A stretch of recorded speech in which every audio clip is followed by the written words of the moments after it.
बाबुराम भट्टराई जस्ता कुहरू, यो शब्द कथित कु भन्छु, यी कुपात्रहरू, यस्ता कुपात्रहरू यहाँ जन्माइए। त्यसको बिडो हामीले थामिदिनु पर्ने अनि बाबुराम भट्टराईले भनेको हामीले मानिदिनु पर्ने। यी अहिलेका नेताहरू साँच्चै नेपाललाई दीर्घकालीन द्वन्द्वमा फसाउने गरी निर्णय भोलि गरून्, नेपाली कांग्रेसले गरोस्, यो गठबन्धनले गरोस्, नेपाली कांग्रेस र एमालेले गरोस्, नेपाली जनता लड्नलाई तयार छन् भन्ने कुरा साक्षी हिजो पनि थियौं, आज पनि छौं। त्यसकै लागि जन्मिया छन्। उनीहरूको त्यो धर्म हो मैले देखेको। उनीहरूको धर्म त आम नेपाली जनताको धर्म हुँदैन नि। राष्ट्र बेच्नुपर्छ भन्ने धर्म हामी लेन्डो त बन्न सक्दैनौँ नि। नरबहादुर भण्डारी हामी बन्न सक्दैनौँ नि। सिक्किम भारतमा विलय भएपछि इन्डियाको योजना यो रहेछ, पछि थाहा पायौँ भनेर चाहिँ बीपीसँग रोएको जस्तो हामी गर्न सक्छौँ। राष्ट्रका पक्षमा जस्तो सुकै लडाई लड्न पनि हामी तयार छौँ नि। नेपालको लागि दुर्भाग्य अहिलेका दल, अहिलेको व्यवस्था अर्थात् अहिलेको संविधानमाथि जो प्रश्न चिन्ह उठेको छ, यसलाई हल गर्नेतिर कसैको ध्यान छैन। यहाँ छिमेकी राष्ट्रहरूले चाहिँ बरु नेपालमा द्वन्द्व नबढोस्, स्थायी सरकार बनोस् भनेर चाहिँ कोसिस गर्ने। अब यहाँको सरकार चलाउने सत्तामा रहेकाहरूले चाहिँ चुनाव मार्फत चाहे एमसीसी मार्फत अगाडि बढ्नलाई जो खोजे,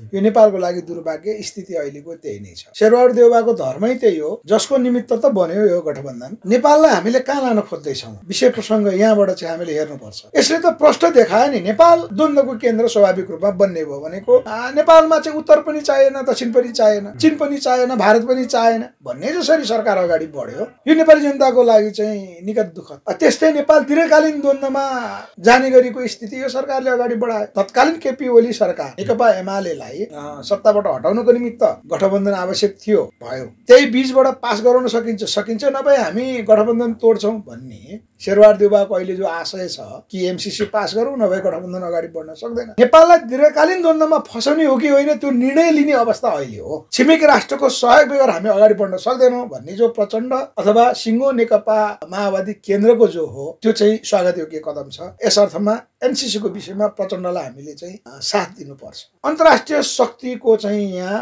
अहिले बल, पश्चिम बङ्गालको बल ठुलो कि चीन र भारतको बल ठुलो, त्यसको कारण हो यो। हामी विदेशी सहयोगबाटै अगाडि बढ्ने नीति नेपालको हो त। उहाँ आउनुहोस्, बाबुराम भट्टराईलाई म यहीँबाट भन्न चाहन्छु। आज विश्वका प्रमुख शक्तिशाली राष्ट्रहरू जो विकास भयो, बङ्गलादेशले जो स्ट्रगल गर्यो, श्रीलङ्काले जो स्ट्रगल गर्यो, स्वयं भारत 200 वर्ष ब्रिटिसबाट चाहिँ शासित हुँदाखेरि त्यो स्वतन्त्रता प्राप्त गरिसकेपछि आज जुन भारत बन्यो, के यहाँ व्यापक विदेशीले चाहिँ आर्थिक सहयोग त्यहाँ ओइराको भरमा विकास भएको हो त? आफ्नो राष्ट्रको नीति चाहिँदैन त्यसको निमित्त? त्यसो त बाबुराम भट्टराईले अहिले विपा सम्झौता बाबुराम भट्टराईको पालामा जो भयो, उनी अर्थमन्त्री हुँदा भारतसँग जो भयो, त्यसको उत्तर उहाँले दिन सक्नुहुन्छ? कमजोर नेपाललाई उनीहरूले सही सहयोग गर्ने भनेको हामी ओरा लागेको मृगलाई जो खेद्या भन्छन् त्यस्तो त गर्न हुँदैन। अहिले बाबुराम भट्टराई, गगन थापा, शेरबहादुर देउवाले विदेशीले दिने अनुदान लिनुपर्छ, दिएनन् भने चाहिँ पछि उनीहरूले दिँदैनन्, हामीसँग बिच्किन्छन् भन्ने जो उहाँहरूको तर्क छ, त्यो त सही होइन नि। त्यो नेपाल राष्ट्र आत्मनिर्भर जो आज अमेरिकाको एमसीसी को सहयोग मार्फत हामी नेपाललाई विकास गर्नुपर्छ भनेर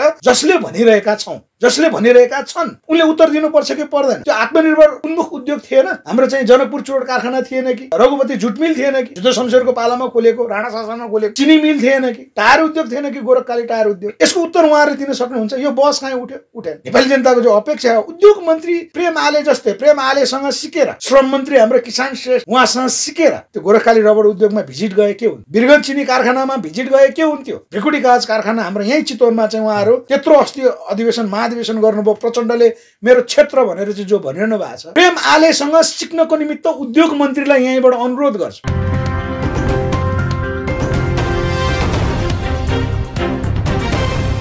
आदरणीय दर्शक महानुभाव नमस्कार। तपाईँ यति बेला हेर्दै हुनुहुन्छ न्युज फटाफट नेपाल र साथमा म रोशन घाटी उपस्थित भएको छु। आज हामीसँग कुराकानी गर्नको लागि हाम्रो पार्टी नेपालका अध्यक्ष गोविन्द बोहरा ब्रह्माण्ड हुनुहुन्छ। नमस्कार, स्वागत छ यहाँलाई।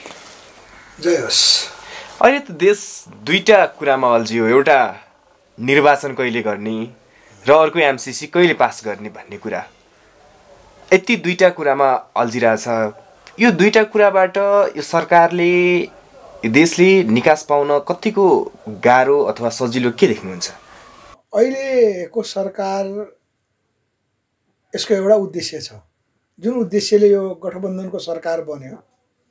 यो सरकारले आफ्नो उद्देश्य पूरा गर्नको निमित्त चुनाव, एमसीसी लगायतका राजनीतिक सत्ताले गर्नुपर्ने जे कार्य हो त्यो गर्नलाई अगाडि बढेको स्थिति छ। यो स्वाभाविक पनि छ। तर नेपालको लागि दुर्भाग्य अहिलेका दल, अहिलेको व्यवस्था अर्थात् अहिलेको संविधानमाथि जो प्रश्न चिन्ह उठेको छ यसलाई हल गर्नेतिर कसैको ध्यान छैन। यहाँ छिमेकी राष्ट्रहरूले चाहिँ बरु नेपालमा द्वन्द्व नबढोस्, स्थायी सरकार बनोस् भनेर चाहिँ कोसिस गर्ने। अब यहाँको सरकार चलाउने सत्तामा रहेकाहरूले चाहिँ चुनाव मार्फत चाहे एमसीसी मार्फत अगाडि बढ्नलाई जो खोजे यो नेपालको लागि दुर्भाग्य स्थिति अहिलेको त्यही नै छ। जस्तो शेरबहादुर देउवाले चाहिँ अहिले जुन गठबन्धनबाट उनी प्रधानमन्त्री पदमा आसीन छन् त्यो गठबन्धन टुटाएर भए पनि एमसीसी पास गर्नुपर्छ भन्ने पक्षमा पुगे नि। यो उहाँको धर्म हो, शेरबहादुर देउवाको धर्मै त्यही हो, जसको निमित्त त बन्यो यो गठबन्धन। नेपाललाई हामीले कहाँ लान खोज्दैछौँ विषय प्रसङ्ग यहाँबाट चाहिँ हामीले हेर्नुपर्छ। यहाँबाट उठ्छ नि कि नेपाल छिमेकी राष्ट्रको सहयोग बेगर अगाडि बढ्न सक्छ त, अथवा त्यसरी नै अगाडि बढाउँदाखेरि नेपाली जनताको चाहना जो छ स्थायी सरकार, नेपाली जनताको चाहिँ मुक्ति भनौँ अथवा नेपाल राष्ट्र आत्मनिर्भरतर्फ उन्मुख अथवा हामी चाहिँ समाजवाद जो लक्ष्य जो बोकेर दौडिरहेका छौँ त्यो पुरा हुन्छ त भन्दा शेरबहादुर देउवा जो प्रधानमन्त्री हुनुहुन्छ, नेपाली काङ्ग्रेसको चाहिँ उहाँ सभापति पनि हुनुहुन्छ। अब छिमेकी राष्ट्रलाई छोडेर अगाडि बढ्ने नीति उहाँले बोकेको हो भने उहाँले अहिले जो कोसिस गरिरहनु भएको छ त्यो भनेको त पश्चिमा लाइनको चाहिँ योजनालाई अगाडि बढाउन खोजेको हो। यसले त प्रष्ट देखायो नि नेपाल द्वन्द्वको केन्द्र स्वाभाविक रूपमा बन्ने भयो भनेको नेपालमा चाहिँ उत्तर पनि चाहिएन, दक्षिण पनि चाहिएन, चीन पनि चाहिएन, भारत पनि चाहिएन भन्ने जसरी सरकार अगाडि बढ्यो यो नेपाली जनताको लागि चाहिँ निकट दुःखद, यो असाध्यै एउटा 10 वर्षीय जनयुद्धबाट जो नेपाली जनताले दुःख बिहोरे, जसको कारण नेपाल 50 वर्ष पछि पर्यो भन्ने कुरा जो हामीले अहिले समीक्षा गरिरहेका छौँ।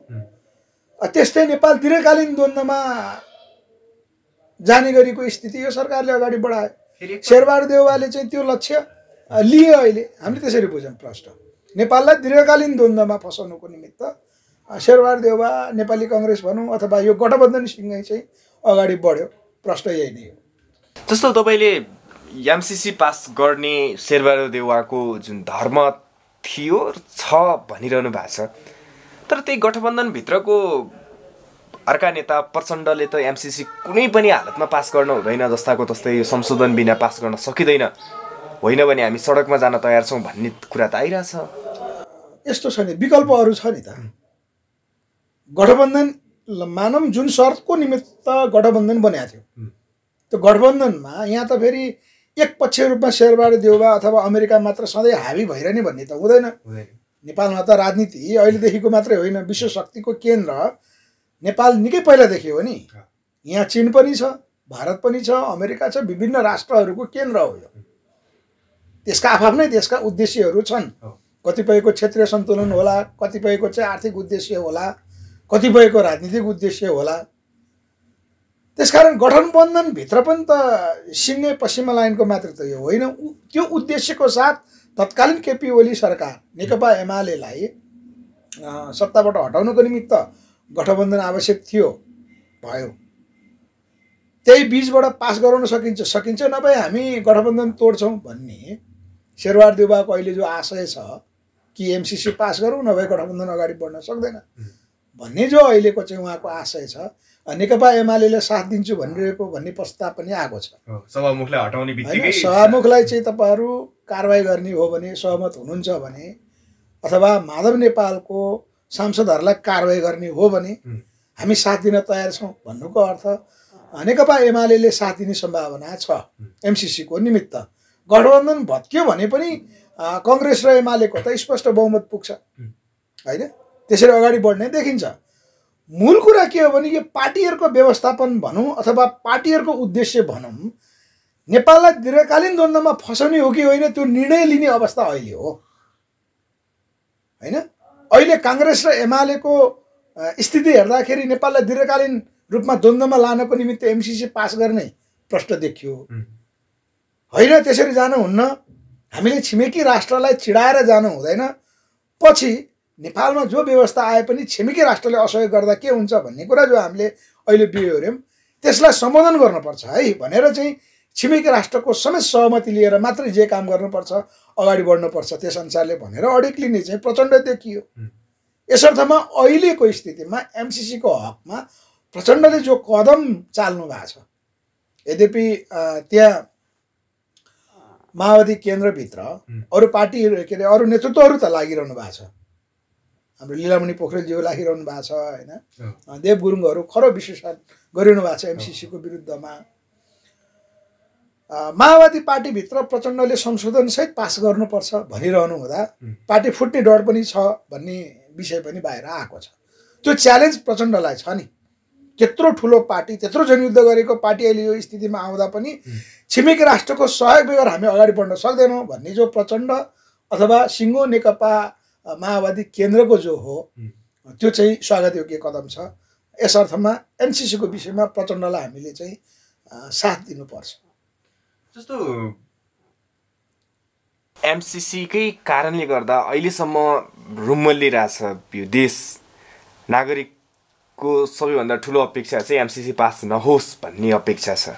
तर यिनीहरू चाहिँ एमसीसी पास गर्नुपर्छ नै, जसरी पनि पास गर्ने हो भन्ने लाग्नुको यो पछाडिको कारण चाहिँ तपाईँले के देख्नुहुन्छ? यसको अहिले हामीले आम नेपाली जनताले बुझिसके जस्तो लाग्छ। हामीले त अब भन्दै आएका छौँ नेपाली जनताले बुझिसकेको विषय, नेपाल विश्वशक्ति राष्ट्रको शक्तिको केन्द्र,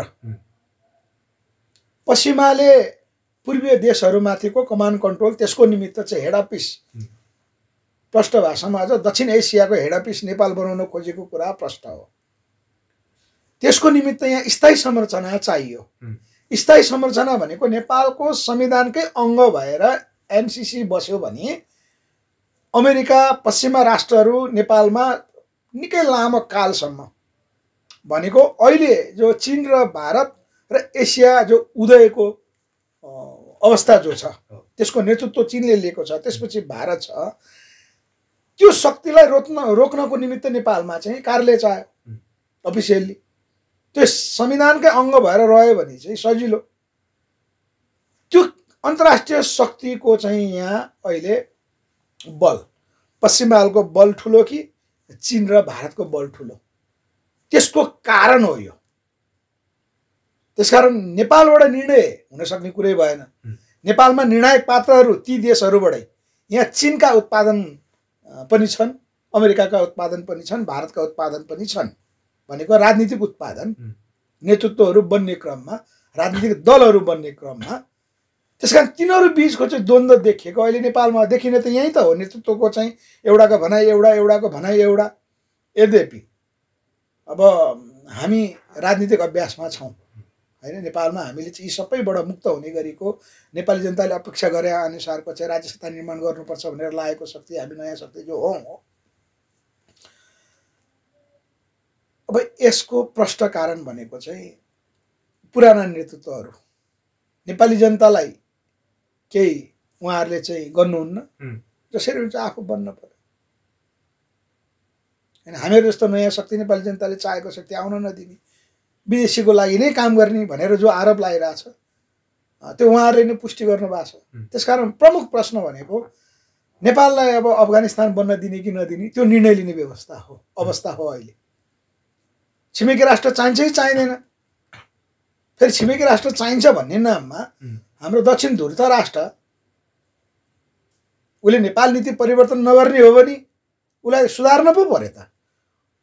नेपाल नीति परिवर्तन गर्नलाई बाध्यकारी स्थिति नेपालबाट पो बन्न पर्यो त। नेपालबाट निर्णायक शक्ति निर्माण हुनको निमित्त जो रोकियो आजसम्म त्यो त दक्षिणको कारणले हो नि। आखिर चीन जस्तो क्षेत्रीय देशहरूलाई पनि आर्थिक रूपमा विकसित गरेर लानुपर्छ भनेर नीति लिएको देश, कुल डिप्लोमेसी बोकेको देश, त्यो देशले पनि आज नेपालमाथि हस्तक्षेप गर्न पर्यो। चीन जस्तो राष्ट्रबाट विकासमा सहयोग माग्न पर्ने, हामीले विकासको साझेदार बन्न पर्ने, जसरी हामी बीआरआईको साझेदार राष्ट्र बन्यौँ त्यो मार्फत नेपाललाई अगाडि लानु पर्ने ठाउँमा नेपालबाट त त्यो कुरा भएन। अहिलेका राजनीतिक दलका कारण, अहिलेका राजनीतिक नेतृत्वका कारण फल त अहिले के भयो, चीन नेपालमा हस्तक्षेप गर्नलाई बाध्यकारी भयो। सिधै उसले हस्तक्षेपकारी नीति त लिँदैन, तर ऊ अहिले बाध्यकारी भयो। त्यसको परिणाम के हुन्छ? अब मानव एमसीसी पास भयो, कङ्ग्रेस र एमाले मिल्यो, एमसीसी पास भयो, अगाडि बढ्यो भने नेपाल दीर्घकालीन द्वन्द्वमा फस्ने भनेको त्यहीँ हो।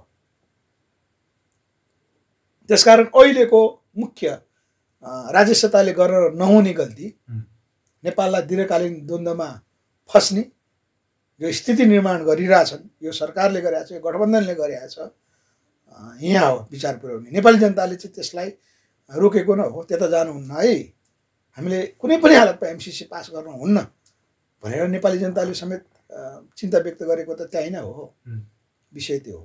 तर डाक्टर बाबुराम भट्टराई लगायत धेरै नेताहरूले पछिल्लो समय एमसीसीको पक्षमा वकालत गर्दाखेरि यदि हामीले एमसीसी जस्तो यो जुन आर्थिक सहयोग छ, यस्तो सहयोग लिएनौँ भनेपछि विदेशले जुन नेपाललाई गर्ने आर्थिक सहयोग छ त्यो बन्द हुन सक्छ र नेपाल जस्तो विकासोन्मुख देशले चाहिँ सङ्कट पर्छ, पछि विदेशीहरूले सहयोग नगर्न सक्छन् भनेर जुन भने नि, यसलाई कसरी लिने?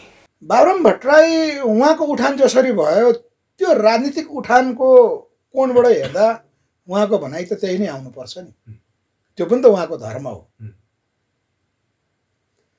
मूल कुरा नेपाल फसेको कहाँ भने हामी विदेशी सहयोगबाटै अगाडि बढ्ने नीति नेपालको हो त।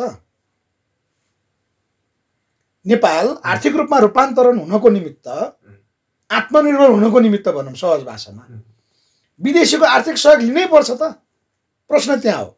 बाबुराम भट्टराई यो कोणबाट चाहिँ बहस गर्न आउन सक्नुहुन्छ त? ल्याउनुहोस्, उहाँ आउनुहोस्। बाबुराम भट्टराईलाई म यहीँबाट भन्न चाहन्छु, आज विश्वका प्रमुख शक्तिशाली राष्ट्रहरू जो विकास भयो, हामीले पश्चिम भन्दा पनि हाम्रो छिमेकी राष्ट्रहरूलाई हेऱ्यो भयो नि, बङ्गलादेशले जो स्ट्रगल गर्यो, श्रीलङ्काले जो स्ट्रगल गर्यो, स्वयं भारत 200 वर्ष ब्रिटिसबाट चाहिँ शासित हुँदाखेरि त्यो स्वतन्त्रता प्राप्त गरिसकेपछि आज जुन भारत बन्यो, के यहाँ व्यापक विदेशीले चाहिँ आर्थिक सहयोग त्यहाँ ओइरियाको भरमा विकास भएको हो त? आफ्नो राष्ट्रको नीति चाहिँदैन त्यसको निमित्त? सामाजिक नीति, आर्थिक नीति, कूटनीतिक नीति, परराष्ट्र नीति चाहिएन?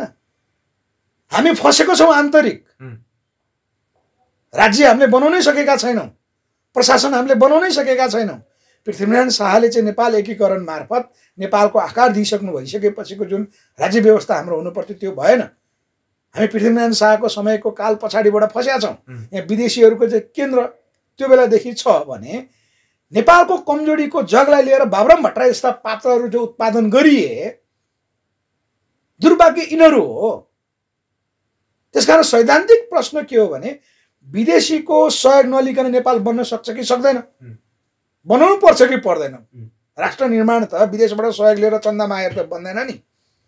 त्यसो त बाबुराम भट्टराईले अहिले बिप्पा सम्झौता बाबुराम भट्टराईको पालामा जो भयो, उनी अर्थमन्त्री हुँदा भारतसँग जो भयो, त्यसको उत्तर उहाँले दिन सक्नुहुन्छ?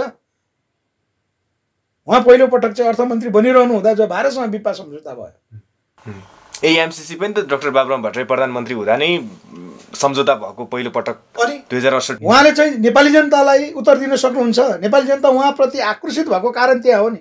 योभन्दा पहिला बाबुराम भट्टराईको बौद्धिकतामाथि जो नेपाली जनताको अपेक्षा थियो, बाबुराम भट्टराई प्रधानमन्त्री हुनुभयो भने, बाबुराम भट्टराई अर्थमन्त्री हुनुभयो भने के नहुन्छ भन्ने जो अपेक्षा जो थियो, त्यसलाई त उहाँले तुषारपातमा ढालिदिनु भयो नि, त्यो उहाँको कर्मको कारणले। त्यसकारण सैद्धान्तिक प्रश्न, नेपाल आत्मनिर्भर हुने हो भने नेपाल राष्ट्र अगाडि बढ्नुपर्छ। त्यो नेपालबाटै सुरुवात हुनुपर्छ। हामीलाई ऋणको आवश्यकता देख्दैन, पर्दैन। त्यो विषय विज्ञ अर्थविज्ञहरूको चाहिँ एउटा सम्मेलन गरौँ न त। नेपालमा जो अर्थ विषय विज्ञहरू हुनुहुन्छ उहाँहरूले राखिरहनु भएको छ नि। त्यसकारण अमेरिकी सहायता लिएर नेपाल विकास हुन्छ भने लिउँ, विषय विज्ञको सुझाव त मान्नु पर्यो नि, पर्दैन? राज्य चलाउनलाई नै विषय विज्ञहरू, राजनीतिक सल्लाहकारहरू राख्नु पर्थ्यो।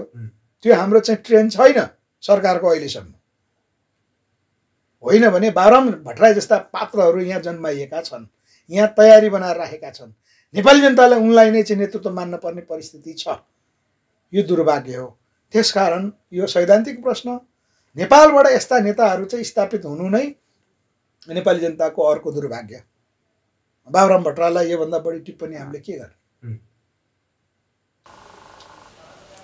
जुन एमसीसी लगानी भनिरहेछन् उनीहरूले, यताबाट हामीले फेरि हाम्रा नेतृत्वहरूले यो सहयोग हो, हामीले किन नलिने सहयोग भनिरहेछन्।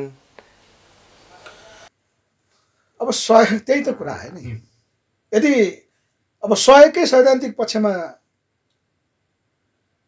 त्यो कोणबाट हेरौँ न त हामी। कसैले दानै दिन्छ भने, सहयोगै गर्छ भने, हाम्रो एउटा पूर्वीय मान्यता छ। विशेष गरी मैले धार्मिक प्रवचन सुनिरहँदा मेरो कृपालुजी महाराज, हाम्रो नेपालको स्वामी हरिदासका गुरु पनि हुनुहुन्छ, उहाँको मुखबाट सुनिया थियौँ। अरू गुरुहरू पनि सुन्या हो, आध्यात्मिक गुरुहरूबाट पनि सुन्या हो। र हाम्रो गीतामा पनि जो सूत्र छ, कर्म गर फलको आशा नगर। हामीले कसैलाई सहयोग गर्छौँ भने मैले यो सहयोग गरेँ भन्न हुँदैन। त्यो सहयोग गरेको देखिनु भएन। त्यस हिसाबमा हामी त्यो पात्रता भएको, त्यो सभ्यता बोकेको देश, त्यसको जननी देश हो हामी। अनि सहयोग अमेरिकाले दियो भने नेपाललाई होइन, हामीले यति कति 55-60 अरब दिया छौँ लिकिली भन्ने अमेरिका, त्यो त उसको धर्म हो। उसले चाहिँ अब नेपालको धर्म पूर्वीय सभ्यता मान्दैन, उसको चाहिँ आफ्नो धर्म छ। तर नेपालले सहयोग चाहिँ शर्तसहित सहयोग स्वीकार्नुहुन्छ त? त्यो शर्त भनेको कुनै पनि राष्ट्रले आफ्नो राष्ट्रको स्वार्थ बेगर त शर्त राख्दैन नि। होइन नि, शर्त सहयोग गर्ने भने गर नि त। उसो मैले दिनेले दिएन भन, लिनेले लिएन भन, त्यसको उपयोग गर। जुन हाम्रो प्राय चाहिँ अहिले धार्मिक अनुष्ठानमा सेवा गर्ने नाममा, सामाजिक कार्यमा त्यो प्रचलित छ होइन। त्यस कारण ऊ दिएपछि दिए भन्ने, लिनको लागि हामी शर्तसहित लिने भनेको त आजको विश्व, पहिलो विश्वयुद्ध, दोस्रो विश्वयुद्ध त्यसै भएको छैन होइन। यहाँ साम्राज्यवादी शक्ति, विस्तारवादी शक्ति भनेर त्यसै चिनारी उनीहरूले पाएको छैन। मूल कुरो शर्तसहित लिने कि नलिने। ती सहयोग दिने राष्ट्रहरूले, अब नेपाल त यसै कमजोर उसै कमजोर। पृथ्वीनारायण शाहको चाहिँ मृत्यु भइसकेपछि उहाँको समय पछाडिबाट चाहिँ यहाँ घात प्रतिघातहरू हुँदै आए। यसमा विदेशीहरूले त्यसलाई टेकेर चाहिँ उनीहरू आफू स्थापित हुने जो मौका पाए आजसम्म। कमजोर नेपाललाई उनीहरूले शर्तसहित सहयोग गर्ने भनेको हामी ओह्रालो लागेको मृगलाई जो खेद्या भन्छन् त्यस्तो त गर्न हुँदैन थियो। अब मूल समस्या नेपालको, हामी यहाँबाट राजनीतिक नेतृत्वहरू, यहाँको राज्य व्यवस्था त्यो निर्माण गर्न नसक्नु, त्यो हाम्रो कमजोरी हो, त्यो नेपालको कमजोरी हो। तर कमजोरीलाई टेकेर विदेशीले चाहिँ न्याक्न खोज्नु, त्यो ठुला राष्ट्रहरूले चाहिँ अब किन त्यसो गरिरहेछन् होइन। त्यो उनीहरूको चाहिँ अब चरित्रै त्यही देखिन्छ। उनीहरू त अरूलाई मारिसकेपछि हाँस्ने। अब इरानका सुलेमानी बनाए, सद्दाम हुसेनलाई सिद्ध्याए होइन। आज अफगानिस्तान जस्तो राष्ट्र त्यस्तो बनाए, भारत टुक्र्याए, सिक्किम गाभियो, तिब्बत चीनमा गाभियो भनेको विदेशीहरूको आफ्नो स्वार्थ हुन्छ। उनीहरू त अरूलाई जति चाहिँ पडक पीडक बनाउन सक्यो त्यति बढी चाहिँ रोमाञ्चित हुने त स्थिति देखियो नि। त्यसकारण नेपालमा फेरि अमेरिका चाहिँदैन भन्ने पनि देखिँदैन। योभन्दा पहिला उसको निस्वार्थ सहयोग जो देखिन्थ्यो, हाम्रो तराई क्षेत्रमा चाहिँ औलो हुँदा, औलो उन्मूलनमा नयाँ भ्याक्सिनहरू विकास हुँदाखेरि त्यसको चाहिँ प्रयोगदेखि लिएर नेपाली प्रयोग भएको त हो धेरै होइन। तर प्रयोग भए पनि स्वास्थ्य क्षेत्रमा धेरै सहयोग, सामाजिक विकासमा धेरै सहयोग अमेरिकाले गर्दै आएको।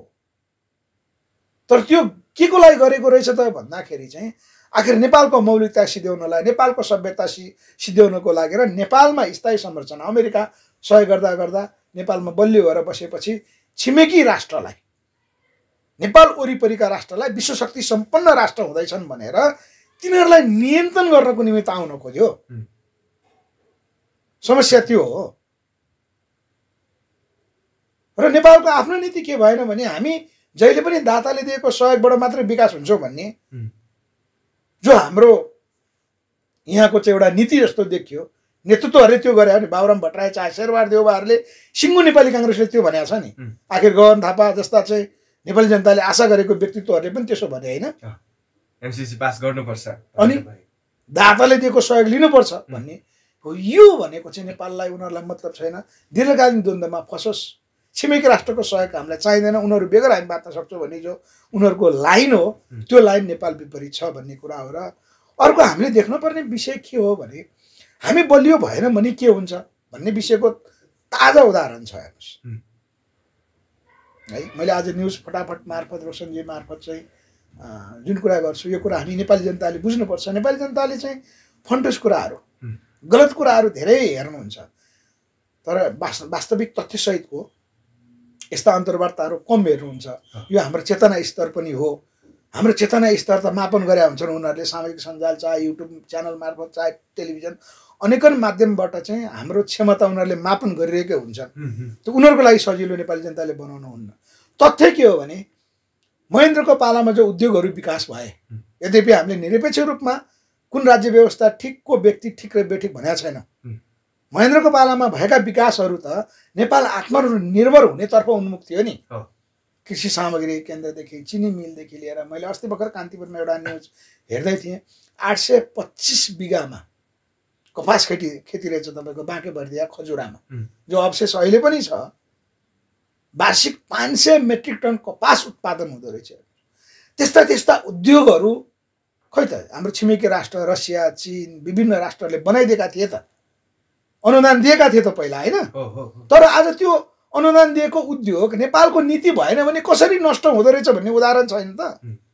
त्यसकारण यहाँ अमेरिकाले अनुदान दियो ल निस्वार्थ रूपमा अनुदानै दिएर मात्रै पनि त नहुँदो रहेछ हुँदो रहेछ त।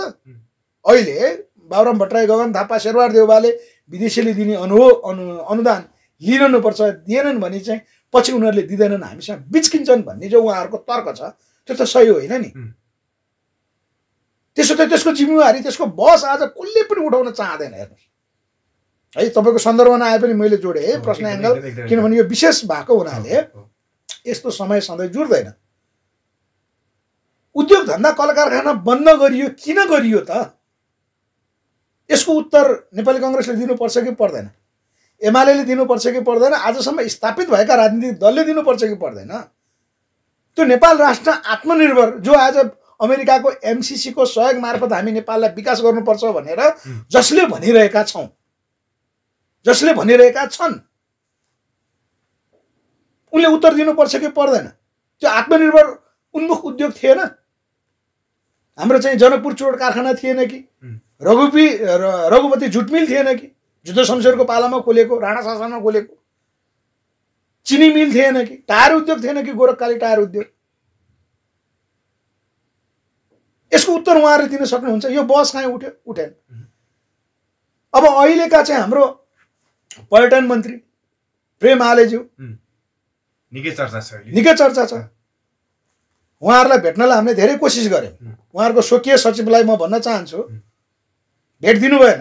महत्त्वपूर्ण विषय थियो। म आज तपाईँको न्युज फटाफट मार्फत आग्रह गर्न चाहन्छु यो धेरै साथीहरूले सेयर गरेर उहाँसम्म पुर्याउनको निमित्त चाहिँ सहयोग पनि गरिदिनु होला। हाम्रो मोहन लामा रुम्बा सर हुनुहुन्छ। म सन्दर्भ जोड्छु है यो पशुपतिको अहिलेको प्रेम आलेको सन्दर्भ जोड्छु। अहिलेको उत्पादनसँग जोडिन्छ यो विषय। मोहन लामा रुम्बा सर नेपालमा हिन्दू र बुद्धिस्टहरू टुटाउनको निमित्त यहाँ पश्चिमी मोर्चा कसरी लागेको छ भनेर धार्मिक समन्वयकर्ता अभियानकर्मी हुनुहुन्छ हैन। उहाँले त्यो अभ्यास गरिरहनु भएको छ। पशुपति उहाँको चाहिँ ध्यानाकर्षण पशुपतिमा प्रेम आले मन्त्रीज्यू जसरी दुईपल्ट जानुभयो बतासले गरेका कार्यहरू नारेटी दरबारमा गरेका कार्यहरू र पशुपतिमा चाहिँ अर्को जुन होटल त्यहाँको चाहिँ धर्मशालामाथि र पछि पनि जानुभयो प्रेम आलेज्यू। उहाँले राम्रो काम गर्न खोज्नु भएको रहेछ क्यारे। यस्तो अभद्र अर्को ठाउँ छ जो नेपालको पुरातात्विक महत्त्व हाम्रो स्वयम्भू चैत्य त्यसलाई व्यवस्थापन गर्नको निमित्त मैले एउटा ज्ञापन पत्र दिन पाऊँ भन्नुभयो मोहन लामा रुम्बा सरले। हामीले कोसिस गऱ्यौँ सकेन। स्वयम्भू व्यवस्थापन समिति जसरी पशुपति क्षेत्र विकास कोष जसरी छ स्वयम्भू व्यवस्थापन समिति सरकारको आधिकारिक निकाय अहिलेसम्म छैन। त्यहाँका स्थानीय अब क्लबहरूले जे जति गरेका छन् निजी क्लबहरूले धेरै क्लबहरूले गरेका छन्। त्यहाँ चाहिँ कङ्क्रिटका फलामका पुरातात्विक हिसाबले चाहिँ कुनै निर्माणहरू भएको छैन भनेको त्यो चाहिँ एउटा समयमा पुरै स्वयम्भूको जुन पुरातात्विक महत्त्वबाट चाहिँ त्यसको अर्थ रहनु पर्ने हो। भोलि एउटा युनेस्कोबाट चाहिँ टाढा रहने, युनेस्कोबाट विच्छेद हुने अवस्थासम्म पुग्न सक्छ। त्यसको निमित्त स्वयम्भू विकास समिति बनाउनलाई के गर्नुपर्छ भनेर चाहिँ समय लिन खोज्दा उहाँको स्वकीय सचिव हेमन्त रेग्मी हुनुहुँदो रहेछ। उहाँलाई फोन गर्दा उहाँले रेस्पोन्स गर्नु भएन। यो कुरा कहाँ जोडिन्छ भने प्रेम आले मन्त्रीज्यू जसरी आज पशुपतिमा गएर चाहिँ उहाँले विकृतिका विरुद्ध जो अभियान उहाँ आफै नियमनमा निक्लिनु भएको छ होइन, त्यो मन्त्रीज्यूको काम होइन नि। आखिर नीतिगत रूपमा चाहिँ कर्मचारीले गर्नुपर्ने नीतिगत निर्णय लिनु पर्थ्यो मन्त्रालयले, तर उहाँ आफै लागिरहनु भएको छ, त्यो ठिक छ।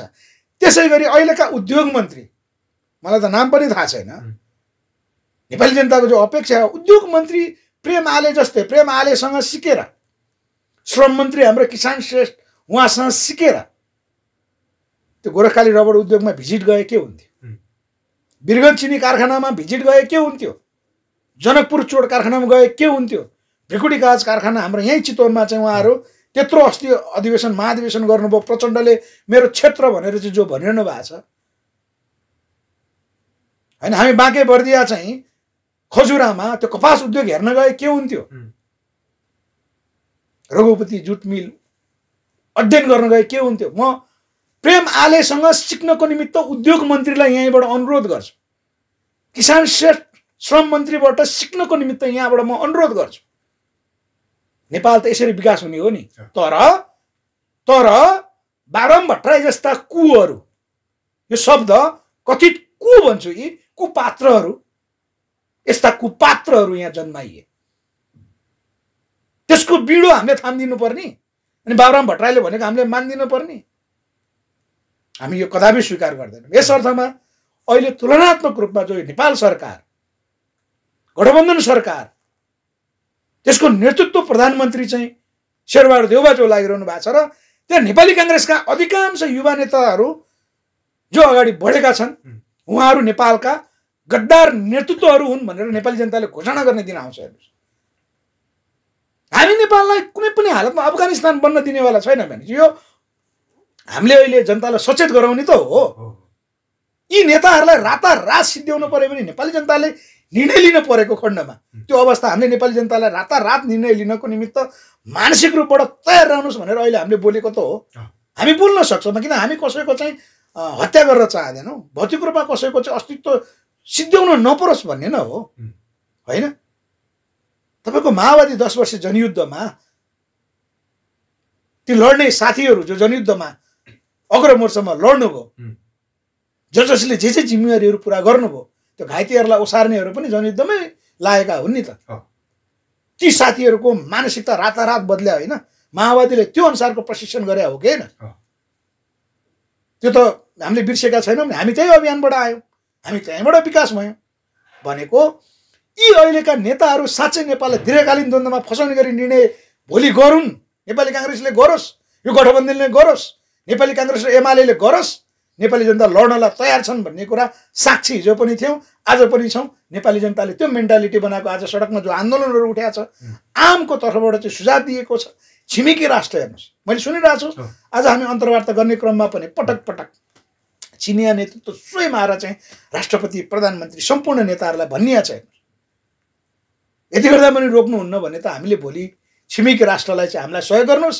यी नेपाल विरुद्धका तत्त्वहरूलाई हामी सिद्ध्याउन चाहन्छौँ।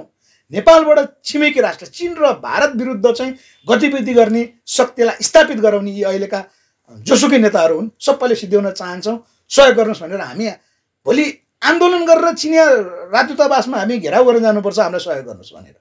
भारतीय दूतावास योभन्दा पहिला हामी चाहिँ नेपालमाथि हस्तक्षेप गर्न नगर भनेर चाहिँ आन्दोलन गर्न जान्थ्यौँ, अब आउँ हामीलाई साथ दिनुहोस् भनेर चाहिँ हामीले भारतीय दूतावासमा चाहिँ गुहार माग्न जानुपर्ने स्थिति आउँछ। आउँदैन, राष्ट्र त हामी मर्न दिँदैनौँ न, अफगानिस्तान हुन दिन्नौँ, इरान हुन दिन्नौँ, योभन्दा पहिलाका चाहिँ अफ्रिकन कन्ट्रीहरू अनेकन के राष्ट्रहरू छन्, हामी त्यस्तो हुन दिन्नौँ। त्यो नेपाली जनताको चाहिँ चेतना चाहिँ त्यो छ त अहिलेसम्म। होइन भने नेपाल त उहिले भारतको एउटा प्रान्त भइसक्थ्यो यदि नेपाली जनताले चाहिँ सङ्घर्ष नगरेको भनेको। यी नेताहरूको कुरा नगरौँ। त्यसकारण नेपाली जनताले जो हामीले सचेतता प्रदान गरेका छौँ, यो सरकार मरिमेटेको छ। अब के को लागि मरिमेटेको छ? अब उनीहरू त्यसकै लागि जन्मिया छन्, उनीहरूको त्यो धर्म हो। मैले देखेको उनीहरूको धर्म त आम नेपाली जनताको धर्म हुँदैन नि। राष्ट्र बेच्नुपर्छ भन्ने धर्म हामी लेन्डो त बन्न सक्दैनौँ नि। नरबहादुर भण्डारी हामी बन्न सक्दैनौँ नि। सिक्किम भारतमा विलय भएपछि इन्डियाको योजना यो रहेछ पछि थाहा पायौँ भनेर चाहिँ बिपीसँग रोएको जस्तो हामी गर्न सक्दैनौँ। हामी त अहिलेसम्म चेतनायुक्त छौँ, सशक्त छौँ, राष्ट्रका पक्षमा जस्तो सुकै लडाइँ लड्न पनि हामी तयार छौँ नि त। अवस्था त्यो छ। यो अहिलेका चाहिँ नेतृत्वहरूले बुझिदिउन् भन्ने हो। अलिकति निकटतासँग बुझेको चाहिँ अब प्रचण्डका धेरै गलत कुराहरू छन् अरू। यद्यपि अहिले एमसिसीको पक्षमा छिमेकी राष्ट्रलाई हामीले चीन र भारतलाई चाहिँ बिच्काउनु हुन्न, उनीहरूको सहयोग बगैर जस्तो सुकै परिवर्तन गरे पनि अगाडि बढ्न सकिन्न भन्ने जुन कोण प्रचण्डले अगाडि सारिरहनु भएको छ त्यो चाहिँ स्वागत योग्य कदम छ। अब स्थिति यसरी बुझौँ रोशनले। अब जस्तो चीनले व्यापारको जुन नीति छ त्यो अहिले त ठप्प जस्तो देखिन्छ। एक प्रकारले दबाब दिन खोजेको हो चीनले नेपाललाई एमसिसी पास नगर भन्नलाई। बिल्कुल त्यो बात यो त देखिने पाटो भयो व्यापार मार्फत। त्यसो त चीनले हरेक रणनीति घोषणा उसको घोषित नीति हुँदैन, अघोषित नीति। नेपालमा हामी सुन तस्करका कुरा गर्छौँ, चीनले सुन नपठाउने हो भने नेपालमा तस्कर कहाँबाट सल्भ लाउँछन्? त्यो ब्ल्याक मनी मार्फत यहाँका पार्टीहरूलाई सहयोग पनि गरे होला। तपाईँको जनयुद्धकालमा हतियार सप्लाई गरेको कुरा, तपाईँको योगेश भट्टराईको कुराहरू सार्वजनिक भएको छन् अहिले। त्यो तथ्य हो। चीनले धेरै प्रकारको दबाब दिएको छ, तर चीनको नेपालप्रति स्थिर सरकार बनोस्, नेपाल स्थिर बन्यो भने चीनले आफ्नो बोर्डरमा धेरै चाहिँ मेहनत गर्नु पर्दैन भन्ने त हो। तिब्बत बोर्डरमा जो बढी उसले नेपालमा मानौँ एमसिसी पास भए पनि चीनको त हुनेवाला केही छैन, किनभने अफगानिस्तानमा त 20 वर्ष अमेरिकी सेना रह्यो त। चीनलाई चाहिँ कहाँ धक्का दिन सक्यो? उद्देश्य त उसको थियो, आखिर अफगानिस्तानलाई नै खोक्रो बनायो। त्यहाँको प्रत्यक्ष पीडा त चीनले त अलिकति पनि आफ्नो नागरिकलाई आफ्नो राष्ट्रमाथि धक्का हुन दिएन। आखिर अफगानिस्तानले आज बुझ्यो नेपालमा एमसिसी पास भयो भने पनि हुने त्यही हो नि। त्यसकारण चीनले जसरी हुन्छ नेपाललाई दबाब दिएको छ, सकारात्मक नकारात्मक। मैले अघि पनि भने चीन नेपालमा हस्तक्षेप गर्न बाध्यकारी हुँदैछ क्या। नेपालको सुझाव चीनले नमानेपछि के हुन्छ? चीनको चाहिँ हाउ यान्छी राजदूत हुनुहुन्छ नेपालमा, उहाँले पटक पटक प्रधानमन्त्रीहरूलाई भेट्नु भएको छ, सांसदहरूलाई भेट्नु भएको छ, राष्ट्रपतिलाई भेट्नु भएको छ, चिनिया चाहिँ कुटनीतिक डिप्लोमेटिकहरू लिएर आएर चाहिँ भेटाइरहनु भएको छ। त्योभन्दा बढी के गर्ने त? भनेको धेरै पाटोबाट चीनले नेपाललाई तिमीहरू गलत बाटोमा नजाऊ, गलत बाटोमा नजाऊ, गलत बाटोमा नजाऊ भनेर भनिरहेको स्थितिमा यो नाकाको उसले चाहिँ सामान त्यहाँ चाहिँ नाकाबन्दी लगाएको भन्ने जो छ, अघोषित नाकाबन्दी जस्तो पनि हो। त्यो त नेपालले बुझ्नु पर्यो, न कि नेपालमाथि हस्तक्षेपको नीति लिएर उसले नेपाललाई घलाउनको निमित्त चाहिँ नाकाबन्दी गरेको होइन, यो बुद्धि सिकाउनको निमित्त। आखिर त्यस्तो हुन्थ्यो भने चीनले नेपाललाई न्याकेकै नीति लिन्थ्यो, नाकाबन्दी गरे तल लाउँछु भन्ने नीति लिन्थ्यो भने भारतले नेपालमा चाहिँ 5 महिना नाकाबन्दी लाउँदा चीनले चाहिँ आफ्नो समुद्री नाका समेत दिएन। अनि त्यसकारण चीनलाई हामीले बाध्यकारी नबनौँ, यसको चाहिँ समीक्षा त्यसरी गरौँ। चीनलाई नेपालमा हस्तक्षेप गर्नलाई बाध्यकारी नबनाऊँ। हामी बिआरआईको साझेदारी राष्ट्र पनि हौँ, छिमेकी राष्ट्र पनि हौँ। चीनको सहयोगमा, भारतको सहयोगमा भारतले इपिजी बुझ्छ। यदि एमसिसीको कारणले नबुझेको हो, बिजेपी भारतमा बिजेपीको उठान हुनु नेपालको चाहिँ एकदम सौभाग्य नै हो। नेहरू डक्ट्रिन बिस्तारै परिवर्तन हुँदैछ। भारतले नेपालमा धेरै वर्ष भयो, झन्डै 4-5 वर्ष हुन लाग्यो। मोदीको चाहिँ दोस्रो कार्यकालदेखि विशेष गरी नेपालसँग उसले चाहिँ राजनीतिक हस्तक्षेप के अरे राजनीतिक सम्बन्ध अगाडि बढाएको छ। हस्तक्षेपकारी नीति, उसको कर्मचारी मार्फतको जो व्यवस्थापन उसले त्यसलाई न्यूनीकरण गरेको छ, यो स्वागत योग्य कदम हो। त्यसकारण भारतले नेपाल नीति परिवर्तन गर्ने सङ्केत गरेको छ। त्यसकारण इपिजी प्रतिवेदन बन्यो। यहाँ एमसिसी माथि निर्णायक, एमसिसी खारेज हुने बित्तिकै भारतले इपिजी पनि बुझ्छ। भारत र नेपाल नयाँ सम्झौतामा अगाडि बढ्छ। चीनले त खुल्लमखुल्ला आह्वान गरेको छ होइन। त्यसकारण अमेरिकालाई पनि नेपालबाट हामीले चाहिँ होइन दूत काट्दा चाहिँ तिमीहरू चाहिँ साम्राज्यवादी शक्ति भनेर यहाँबाट खेदाउने होइन। उसको कुटनीतिक अभ्यास योभन्दा पहिला जे छ संविधानको अङ्ग भएर अमेरिकालाई यहाँ हामीले राख्नु भएन भन्ने मात्रै हो। नेपालको संविधानभन्दा माथि हुने गरी राख्नु भएन भन्ने हो। नेपालको संविधान अन्तर्गत त रहोस् न। भोलि एउटा कालखण्डमा उसले चाहिँ राष्ट्र विपरीत अथवा हाम्रो छिमेकी राष्ट्र विपरीत नेपालमा बसेर गतिविधि गरेछ भने हामीले तुरन्त उसलाई चाहिँ हटाउन सक्छौँ। जसरी अन्मिन हामीले हटाउन सफल भयौँ। त्यो स्थिति बनाऊँ न। त्यसकारण नेपाललाई अमेरिका पनि आवश्यक छ, उसले पहिला गरेको सहयोग हामीले भुल्न सक्दैनौँ। चीन त्यतिकै आवश्यक छ, भारत त्यतिकै आवश्यक छ। उनीहरूको हामीले प्रत्यक्ष पैसा लिने होइन, टेक्नोलोजी लिन सक्छौँ। अबको युग भनेको टेक्नोलोजीको युग हो नि, सफ्टवेयरको युग हो होइन। हामी कुन टेक्नोलोजीमा अगाडि बढ्छौँ, त्यो टेक्नोलोजीले चाहिँ अर्थ विकास गर्दो रहेछ भन्ने कुरा त हामीले आज चाहिँ विश्वका अर्थशास्त्री, नेपालका अर्थशास्त्रीहरू सबैले बोलिरहनु भएको छ भनेपछि उहाँहरूको टेक्नोलोजी लिने हो। हामीले जापानको टेक्नोलोजी लियौँ, दक्षिण कोरियाको टेक्नोलोजी लियौँ, अमेरिकाको टेक्नोलोजी लियौँ। आज अन्तर्राष्ट्रिय टेक्नोलोजी त अमेरिकाको टेक्नोलोजी चीनले चलाउँछ होइन। यसरी पो मिलेर अगाडि बढ्ने, न कि हस्तक्षेपकारी। यहाँ चाहिँ अनेकन यो पुराना ट्र्याकबाट जो अगाडि बढाइएका यिनीहरूको कारणले नेपाल राष्ट्र खत्तम भयो भनेको मूल कुरा चाहिँ अब यो गठबन्धनबाट नेपाल जोगाउनु पर्यो। यसको निष्कर्ष अब प्रधानमन्त्रीले गरिदियो भने के गर्ने, एमसीसी पास गरिदियो भने, एमाले गरिदियो किन, उनीहरूको कार्यकर्ता पाल्न पर्यो। अपराधपूर्ण कार्यकर्ता छन् नि, उनीहरूको काम अब अहिलेको बाध्यकारी स्थिति पनि होला। हामीलाई थाहा छ नि, राजनीतिक आम कार्यकर्ताहरू अपराधपूर्ण कर्म, कसैलाई कुन नाका दिएको छ, कसैलाई सुनको नाका दिएको छ, कसैलाई चाहिँ पहिला सुन तस्करको नाका दिएको थियो, अहिले पनि छन् भने पहिला रक्तचन्दनको नाका प्रहरी प्रशासन सम्पूर्ण निकाय चाहिँ प्रयोग गरेर चाहिँ उनीहरूलाई कार्यकर्ता त्यसरी पाल्न बाध्यकारी अवस्था छ भने अब उनीहरूलाई चाहिँ अब के छ, आफू प्रधानमन्त्री भइहालेछन्, आफ्ना आसेपासे आफ्नो पार्टी सबैलाई बनाउनु पर्यो। नेपाली जनता भाँडमै जाए भएको त यो नि 7 सालपछि उनीहरूको कार्यकर्ता बद्नु पर्यो, उनीहरूको पार्टी सत्तामा हुनु पर्यो। यसलाई चिर्नको निमित्त त अनि हामीले चाहिँ प्रधानमन्त्री, विपक्षी दलका नेता समेत एमसीसी पास गर्न लाग्यो भने अनि हामी जस्ता नयाँ शक्तिहरू चाहिँ रातारात निर्णय गरेर चीन र भारतलाई गुहार गर्न गएर यिनीहरूका विरुद्ध नउत्रिने भन्ने हुन्छ र हामी बाध्यकारी हुन्छ। भनेको देश बचाउनको लागि छिमेकी राष्ट्रहरूको सहयोग मागेर अथवा हामी छिमेकी राष्ट्रको सहयोग बिना चाहिँ यो देश अगाडि बढ्न सक्दैन भन्ने निष्कर्ष होइन। छिमेकी राष्ट्रको सहयोग मागेन भने अगाडि बढ्न त सक्छ, तर यहाँ निर्णायक छिमेकी राष्ट्र हो नि त, विषय त्यो भयो के। मानौ हामी अहिले नेपाली एकमत हौँ भनेको जुन नेपालको पञ्चशीलको सिद्धान्त छ त्यसै अनुसार अगाडि बढ्नु हो। पञ्चशीलको सिद्धान्त सबभन्दा पहिलो।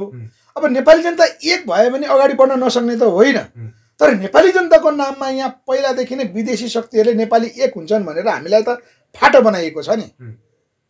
त्यो फाटो त संविधानमै त आदिवासी, त दलित, त जनजाति, त खस, त आर्य भनेर छुट्याइयो। हामीलाई प्रान्तको रूपमा छुट्याए होइन, त यो प्रान्तको, त यो प्रान्तको भनेर छुट्याए, त यो पार्टीको, त यो पार्टीको, त यो धर्मको, त यो धर्मको भनेर हामीलाई छुट्याएर नेपालीहरू चाहिँ एक हुनको निमित्त नै अवरोध पर्खाल खडा गरिएको छ। त्यसकारण हामी छिमेकीको सहयोग लिन बाध्यकारी भनेको त्यहाँ हो। होइन, सैद्धान्तिक रूपले व्याख्या गर्ने हो भने नेपाली मिल्यो भने एक त किन हुँदैन, यो सैद्धान्तिक प्रश्न त ठिक हो। हामी नेपाली मिल्यो भने जे पनि गर्न सक्छौँ भनेको, नेपाली मिलेको खण्डमा त छिमेकी राष्ट्रले झन् सहयोग गरिहाल्छ नि, गर्दैन? गर्छ नि, स्वाभाविक। यहाँ त नेपाली नमिलेकै कारण, हामी एक नभएकै कारण त चीन हस्तक्षेपकारी भयो भन्ने हाम्रो चिन्ता हो नि। त्यसको पहिलो हो दोषी त नेपाली हो, हामी एक नहुनु हो। एक हुनै दिँदैन त यो गठबन्धनले। केपी ओली जतिको, केपी ओलीले चाहिँ पछिल्लो चरण जो कदम चाल्नुभयो, केपी ओलीलाई 5 दलीय गठबन्धनको नाममा चाहिँ किक आउट गरे नि। त्यसको दोस्रो श्रृङ्खला आउँदैछ, त्यो अर्को पार्ट भयो। यहाँ त विदेशी शक्तिका सङ्गठनहरू शक्तिवान भइसकेपछि के गर्छन् भन्ने उदाहरण छ नि त। त्यसकारण हामी नेपाली एक भयौँ पनि ठिक हुन्छ, यो एउटा पाटो भयो, सैद्धान्तिक पाटो भयो। तर छिमेकी राष्ट्रको सहयोग बेगर, किन हामीलाई पछि पनि चाहिन्छ, यहाँबाट मात्रै परिवर्तन भएर सम्भव छैन। हामीलाई चाहिँ त्यो अवस्थामा पुर्याइयो के, बाध्यकारी बनाएर हामीलाई एक ठाउँमा मिल्न नसक्ने, राष्ट्रिय नीतिमा बहस गर्न नसक्ने, छलफल गर्न नसक्ने, राष्ट्रिय चिन्तन गर्न नसक्ने। आज नेपाली जनता एक हुन्थ्यो भने नेपाली काङ्ग्रेसको तपाईँको चाहिँ प्रतिकार नेपाली जनताले गर्न सुरुवात गरिसक्थ्यो। हेर्नुहोस्, गगन थापाहरू जो एमसीसीको पक्षमा छन्, शेरबहादुर देउवा जो एमसीसीको पक्षमा छन्, विभिन्न सिङ्गो कङ्ग्रेस अहिले एमसीसीको पक्षमा छ नि। सिङ्गो कङ्ग्रेसभित्र तपाईँको माओवादीभित्र प्रचण्डले संशोधन सहित पास गर्नुपर्छ भनिरहँदा होइन, संशोधन होइन, एमसीसी पासै गर्नुहुन्न भनेर जसरी लीलामणि पोखरेलहरू लागिरहनु भएको छ, देव गुरुङहरू लागिरहनु भएको छ, एमाले भित्र चाहिँ भीम रावलहरू लागिरहनु भएको छ। त्यसगरी काङ्ग्रेसमा कोही लागेको पाउनुहुन्छ पाउनुहुन्न। यिनीहरूका प्रतिकार यदि जनता नेपाली जनता एक हुन्थ्यो भने यिनीहरूका प्रतिकार भोलिबाट नै सुरुवात हुन्थ्यो। यो बोलेको कारण त यिनीहरूका प्रतिकार अब हामीले हर सम्भव सम्झाउने हो। छिमेकी राष्ट्रको सहयोगमा अहिले जसरी रोक्ने एउटा अन्तिम कोसिस हुँदैछ, रोकियो भने राम्रो भयो। त्यो नेपाली काङ्ग्रेसको गगन थापाको नि बचाउ हुन्छ, विश्वप्रकाश शर्माहरू पनि बचाउ हुन्छ, शेरबहादुर देउवाहरूको पनि बचाउ हुन्छ, काङ्ग्रेसका कार्यकर्ताहरूको बचाउ हुन्छ। हामीले भन्यौँ अघि भौतिक क्षति गर्ने हाम्रो लक्ष्य होइन। त्यो बाध्यतामा परेपछि अर्को विषय भयो। हामीले अवस्था त्यो सिर्जना गर्न लाग्यो नि।